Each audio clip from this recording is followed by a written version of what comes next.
사전도에 많다 맞죠? 애들까지 같이 있으니까. 예설 한번 인사하겠습니다. 사랑합니다. 잘 오셨습니다. 축복합니다.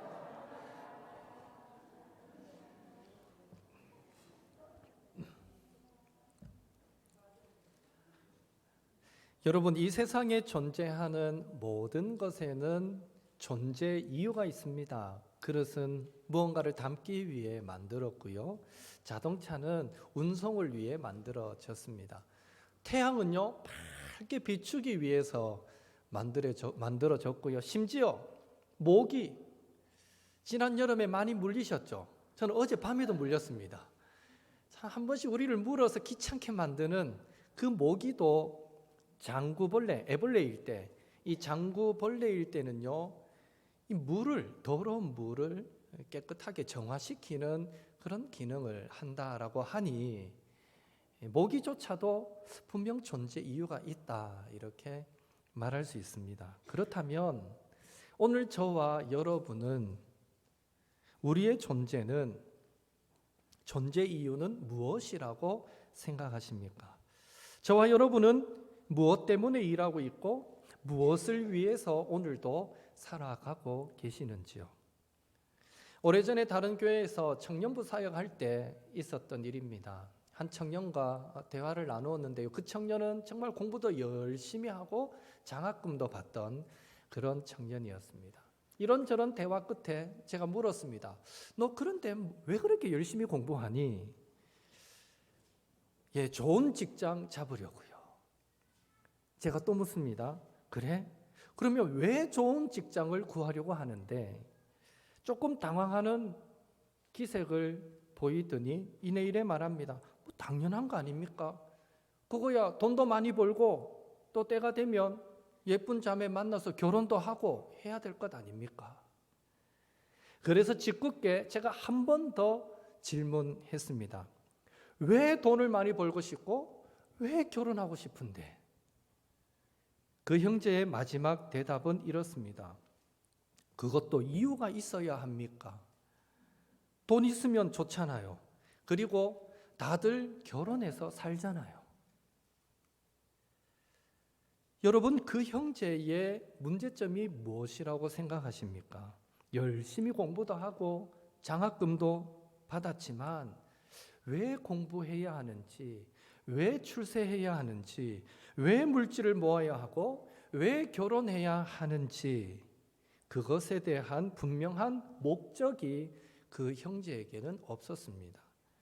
한마디로 왜 살아가야 하는가에 대한 목적이 분명하지 않았다라는 것입니다. 그저 남들이 살아가니까 그냥 살아가고 있었던 것입니다. 혹 오늘 저와 여러분도 그 형제처럼 열심히는 사는 것 같은데 왜 살아가야 하는가? 그것에 대한 목적이 점점 우리 안에서 흐려지고 있는 것은 아닌가? 한번 우리 자신을 돌아보았으면 좋겠습니다. 우리 그리스도인에게 있어서 삶의 인생의 목적, 존재의 이유가 무엇인가 하고 질문한다면 결국 그것은 웨스트민스터 대요리 문답 1번 질문인 사람의 제일 되는 목적이 무엇입니까? 와 동일한 질문이 될 것입니다. 그 질문의 답을 함께 읽어보겠습니다.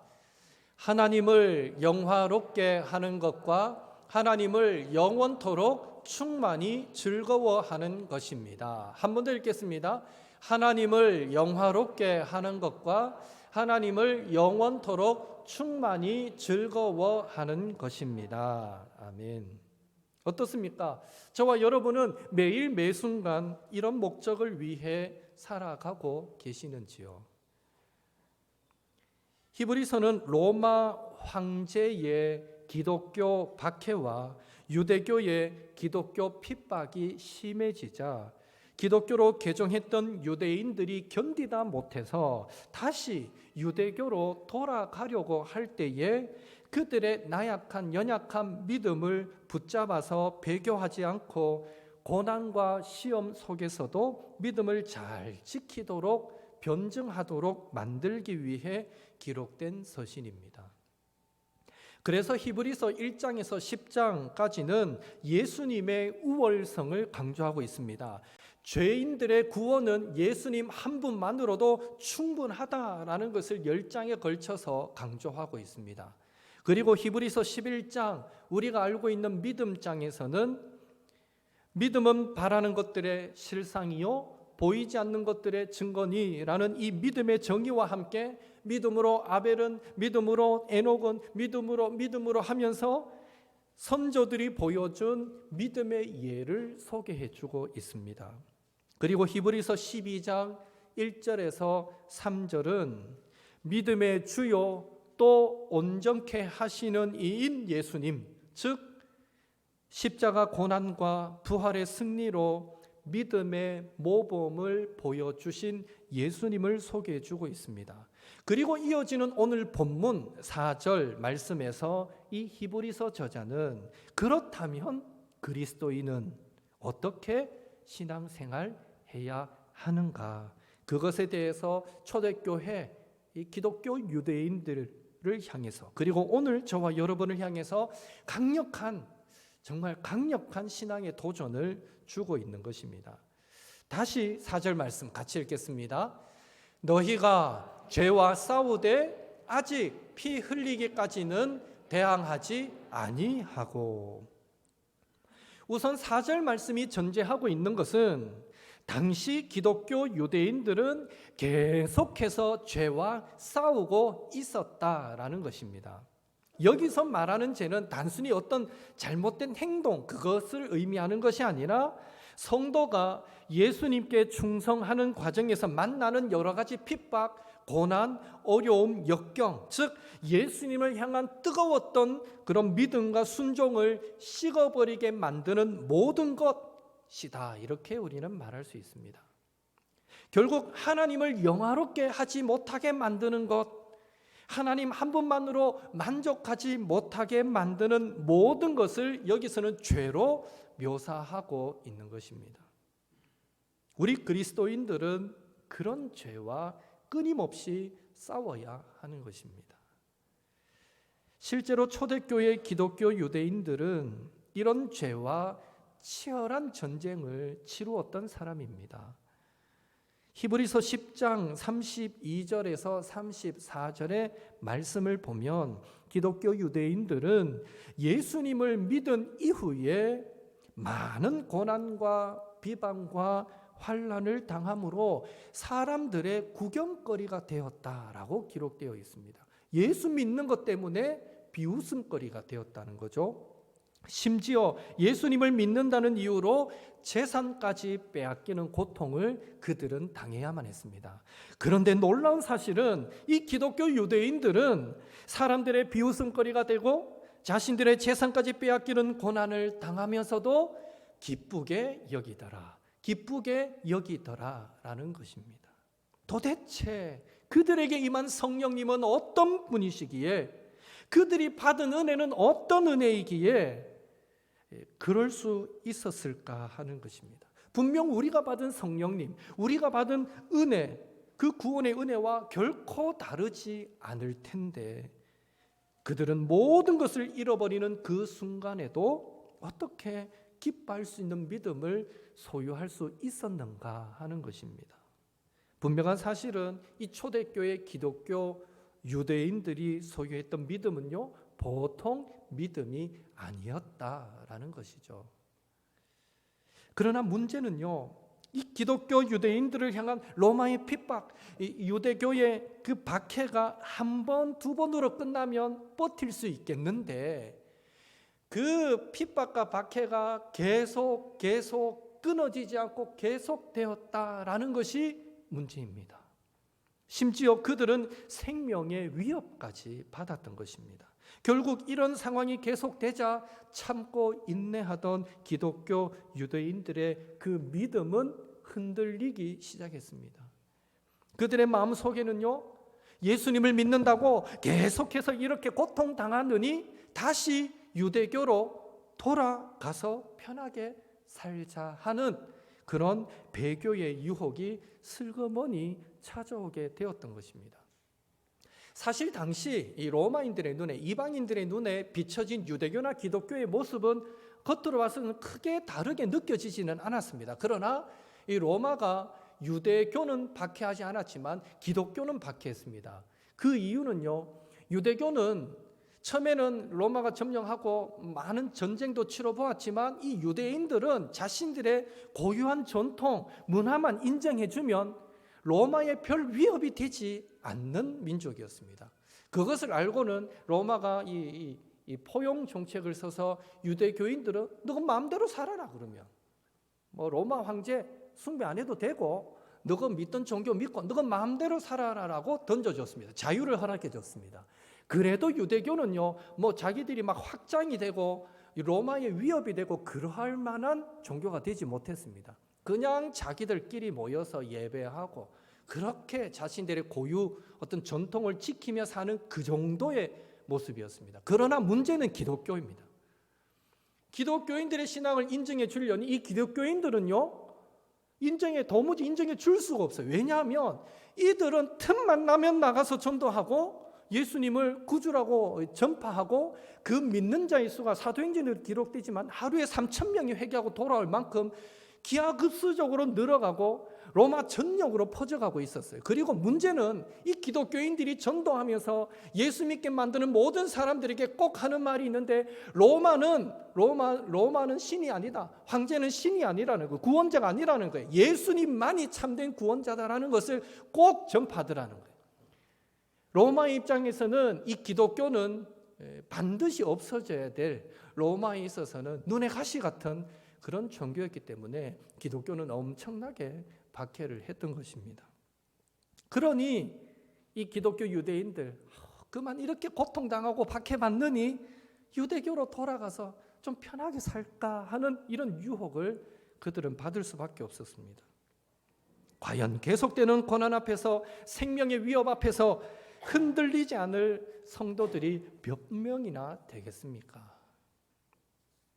경기도 양지에 가면 한국 기독교 순교자 기념관이 있습니다. 저는 우리 아이들이 어릴 때 휴가 기간에 그곳에 한번 방문했던 적이 있는데요. 거기에는 6.25 전쟁 때 예수님을 부인하지 않고 북한군에 의해서 순교를 당한 수많은 사람들의 사진이 걸려 있습니다. 사진마다 그들이 어떻게 순교당했는지 그때의 상황을 자세하게 기록해 놓았는데요.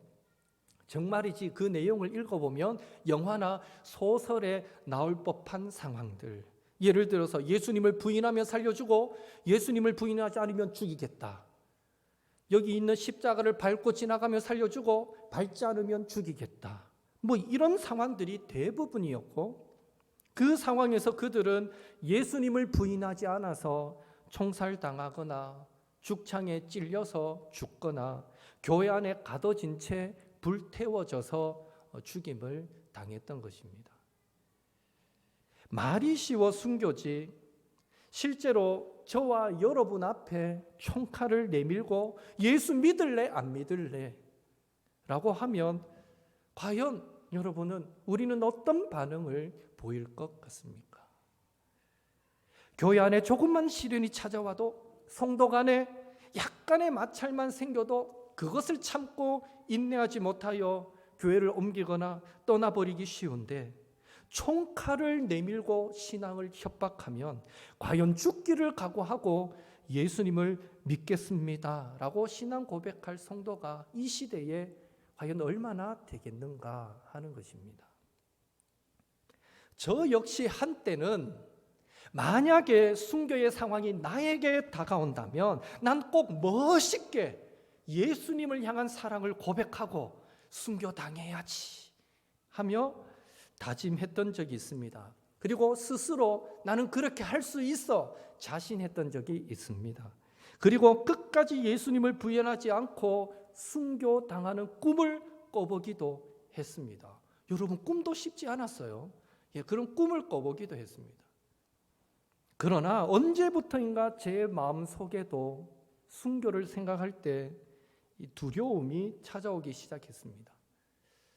여러분도 TV를 통해서 보셨겠지만 2004년에 이라크에서 평신도 선교사로 사역하던 김선일 씨가 이슬람 극단주의자들에게 붙잡혀서 순교를 당했던 사건 기억하실 텐데요. 그가 순교하기 직전에 공포에 젖어서 살려달라고 전 세계를 향해서 하소연하던 그 모습, TV를 통해서 다 방영이 되었잖아요. 그 모습을 여러분 아직도 기억하실 겁니다. 저도 그때 그 장면이 생생하게 기억이 납니다. 얼마나 두려우면 저렇게까지 애원을 할까. 그 외에 저는 실제로 화형으로 참수로 고통스럽게 죽임을 당하는 순교자들의 동영상을 비밀리에 이제 선교사님들을 통해서 전달되어진 그런 동영상을 몇 번 본 적이 있는데요. 그 장면은 정말이지 보는 것만으로도, 영화가 아니에요. 실제 순교당하는 장면을 찍은 그 영상을 몇 번, 자막 처리 없이 그냥 된 영상을 몇 번 본 적이 있는데 정말 보는 것만으로도 엄청나게 두렵고 떨리고 극도의 공포를 느꼈던 것을 생각해 봅니다. 똥인지 된장인지 구분 안 될 때는 그냥 용감할 수 있었는데, 나는 순교할 수 있어, 정말 자신할 수 있었는데, 정작 순교의 영상을 보고 나니까 그 과정이 얼마나 고통스러운가를 느끼고 나니까 이제는 순교를 생각하면 먼저 두려운 마음부터 드는 것을 시인하지 않을 수가 없는 것입니다. 물론 하나님은 의인의 순교의 피를 받으시고 그 땅을 향한 하나님의 놀라운 계획을 이루어 가시는 줄로 믿습니다. 그리고 성도가 고난받을 때에 피할 길을 여시고요, 또 아니면 그것이 순교일지라도 충분히 감당할 만한 그런 강력한 힘도 부어주시리라 믿습니다. 그러나 그렇다고 하여 순교가 죽임당함이 두렵지 않다고 말하기는 솔직히 인간적으로 쉽지 않은 것입니다. 특히 가까운 사람들이 순교하는 것을 직접 보게 된다면 그 공포심 때문에 더더욱 두려움을 느끼게 될 것입니다. 지금 초대교회 성도들, 특히 기독교 유대인들의 상황이 바로 이런 상황이었습니다. 예수 믿는 이유 때문에 엄청난 핍박을 받고 죽임을 당하는 것을 수시로 보고 들어야만 하는 상황. 그러니 왜 그들은 핍박이 두렵지 않았겠으며 왜 베드로를 생각하지 않았겠습니까? 히브리서 저자는 기독교 유대인들의 이런 상황을 잘 알았기에 그들에게 다음과 같이 권면하고 있습니다. 한 번 더 4절 읽습니다. 너희가 죄와 싸우되 아직 피 흘리기까지는 대항하지 아니하고. 지금 히브리서 저자는요, 그 당시에 이 권투 시합을 예로 들어서 선수들이 이기기 위해 시합 중에 많이 맞고 피를 흘리는 고통도 참아내고 심지어 시합하다가 죽는 것도 각오했던 것, 그것을 예로 들어서 기독교 유대인들에게 죄와 싸워서 이기기 위해서는, 믿음을 지키기 위해서는 순교할 각오로 필요하다면 돌팔매질을 당하고 칼에 죽임을 당하고 화형을 당하고 짐승의 밥이 되어 죽는 그 고통도 각오하고 끝까지 싸워야 하지 않겠느냐라고 지금 강하게 도전하고 있는 것입니다. 히브리서 저자가 그들에게 이렇게 강도 높은 권면을 할 수 있었던 이유가 무엇이겠습니까? 그것은요, 히브리서 12장 1절에서 3절에 나오듯이 십자가를 참고 부끄러움을 개의치 않으셨던 예수님, 자기를 거역한 일을 참으신 예수님 때문이었습니다. 온 인류의 죄를 짊어지신 예수님과 그분의 십자가 고난을 생각할 때 우리 성도가 순교의 각오로 싸워야 할 모든 죄의 유혹, 그 고통의 상황은 예수님의 십자가와 비교할 때 비교할 바가 되지 못하기 때문입니다. 결국 오늘 본문 4절 말씀은 예수님께서도 저와 여러분을 구원하시기 위해 천국 보좌도 버리셨고 뿐만 아니라 이 땅에서 자신의 생명까지도 아낌없이 버리셨기에 우리 역시 믿음을 지키려 하면은 어떤 고통과 핍박과 유혹이 찾아오더라도 예수님처럼 끝까지 순교의 각오로 싸워 나가야 한다라는 것을 강조하고 있는 것입니다. 오늘 저와 여러분의 믿음의 각오는 어떻습니까? 날 위해 십자가 지신 예수님을 위해서라면 우리의 삶의 목적을 하나님을 영화롭게 하는 것에 맞추어서 피 흘리기까지 순교하기까지 죄와 싸우실 각오가 되어 있습니까? 여러분 다윗을 잘 아실 것입니다. 그는 목동 시절부터 하나님의 마음에 흡족했던 사람이고요, 왕이 된 이후에도 하나님을 사랑하고 섬기는 마음이 식을 줄 몰랐던 사람입니다. 그래서 주변 모든 원수들을 다 무찌르고 천하를 통일하고 이스라엘 왕국의 평화가 찾아왔을 때 다윗은 가장 먼저 내가 이때도록 수고했으니 이제는 좀 쉬고 남은 여생을 즐기자라고 하면서 자신의 안식과 즐거움을 찾았던 것이 아니라 가장 먼저 하나님의 성전을 지어야겠다고 생각했던 것입니다. 심지어 하나님께서 다윗에게 무슨 소리 하냐? 너는 성전 건축하지 못하리라. 그 성전 건축을 허락하지 않을 때조차도 아니면 말고요가 아니라 다윗은 자신의 아들 솔로몬이 성전 건축할 때 어려움을 겪지 않도록 최선을 다해서 예물을 준비했던 것도 보게 됩니다. 다윗은 처음부터 자신을 위해서가 아니라 바로 하나님을 위해서 재물을 모았던 것입니다. 어떻게 다윗은 이렇게 살 수 있었는가 하는 것입니다. 그 이유는 분명합니다. 시편 145편 1절에 다윗의 이런 고백이 나옵니다. 함께 읽겠습니다. 왕이신 나의 하나님이여, 내가 주를 높이고 영원히 주의 이름을 송축하리라. 이 말씀으로 찬양도 있잖아요. 아시는 분은 같이 한번 불러볼까요? 왕이신 나의 하나님, 내가 주를 높이고 영원히 주의 이름을 송축하리이다.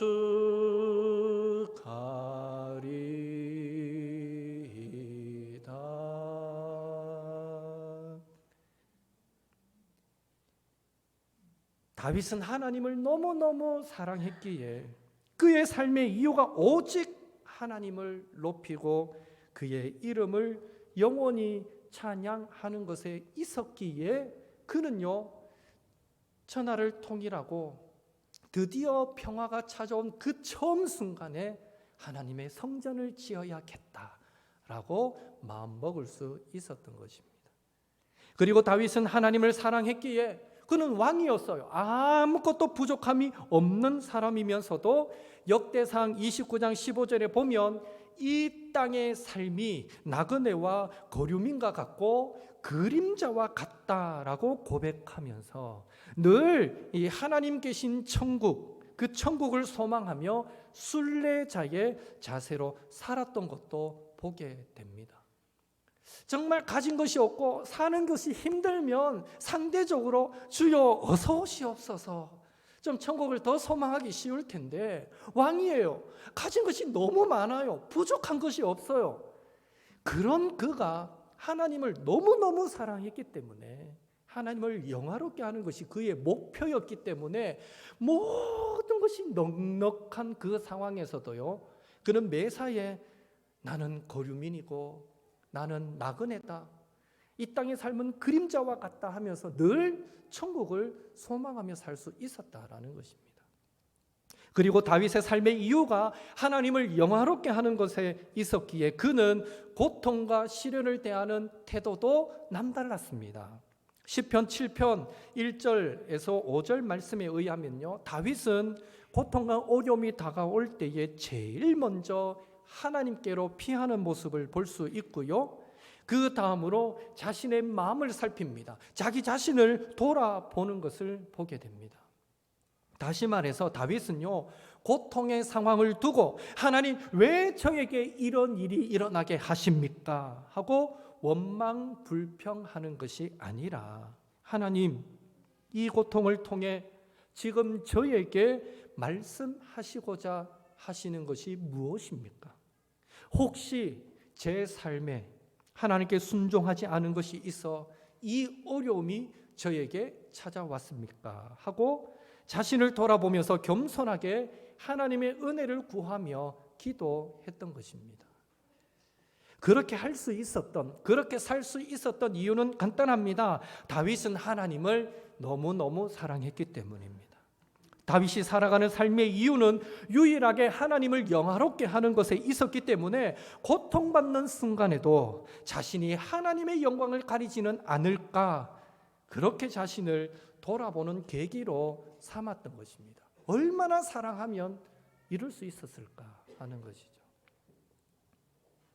지금 우리는 하나님 앞에 어떤 열매 맺으며 살아가고 있습니까? 마지막 날에 하나님 앞에 서게 될 때 저와 여러분은 어떤 인생의 보고서를 주님 앞에 드릴 것 같습니까? 혹 지금까지 살아왔던 부족한 모습으로 앞으로도 살아가게 될까 봐, 장차 하나님 앞에 내놓을 보고서가 초라할까 봐 혹 두려운 마음이 드시지는 않는지요? 다윗은 하나님을 사랑했기에 자신의 존재 이유와 또 살아가는 삶의 목적을 온전히 하나님을 영화롭게 하는 것에 두며 살았고, 그러한 분명한 목적이 있었기에 처음부터 하나님을 위해 물질을 모았던 재물관을 소유할 수 있었고, 이 땅의 삶을 나그네 순례자의 삶으로 고백하면서 하나님 계신 저 천국을 소망하는 인생관을 소유할 수 있었고, 심지어 고통 속에서도 하나님의 음성을 듣고 자기 자신을 돌아보면서 하나님 앞에 겸손하게 자신을 겸비시켜 나가는 신앙을 소유할 수 있었다는 것 기억하시고, 우리도 날 위해 십자가 지신 예수님을 그 무엇보다, 그 누구보다 사랑하고 있을진데, 이제부터는 우리의 존재 이유와 목적도 오직 주님을 영화롭게 하는 것에 맞추어서, 이제껏 내가 한 번도 그렇게 해본 적이 없는데 하는 이런 핑계거리는 모두 십자가 앞에 내려놓으시고 다시 우리 안에 주를 위한 새로운 시도, 거룩한 결단이 일어나야 하지 않겠습니까? 특별히 하나님은 예배하는 자를 찾으시는데 주님을 사랑하기에 부지런히 예배의 자리를 찾고 또 기도하는 일에 열심을 내야 되지 않겠습니까? 또한 우리를 위해 십자가에서 물과 피를 흘려주신 그 예수님을 생각하면서 우리도 순교의 각오로 피 흘리기까지 죄와 죄의 유혹과 싸우고, 주를 위해서라면 나의 시간, 물질, 생명, 주여 나를 기쁨으로 주님께 드립니다, 나를 받으시고 사용하여 주옵소서, 그렇게 고백하며 살아야 하지 않겠습니까? 1977년에 주기철 목사님의 생애를 다룬 저 높은 곳을 향하여 라는 영화가 극장에서 개봉된 적이 있습니다. 물론 그 이후로도 그 영화가 너무 좋은 영화여서 제 기억에 제가 초등학생 때였던 것 같아요. 한 번 더 극장에서 개봉했고 저도 아버지 손 붙잡고 극장 가서 그 영화를 봤던 기억이 있는데요. 그 영화에 보면 일본 순사가 산정현 교회 성도들을 다 모아놓고 신사 참배를 하지 않으면 주기철 목사님을 모판 위로 걷게 하겠다라고 협박하는 모습을 보게 됩니다.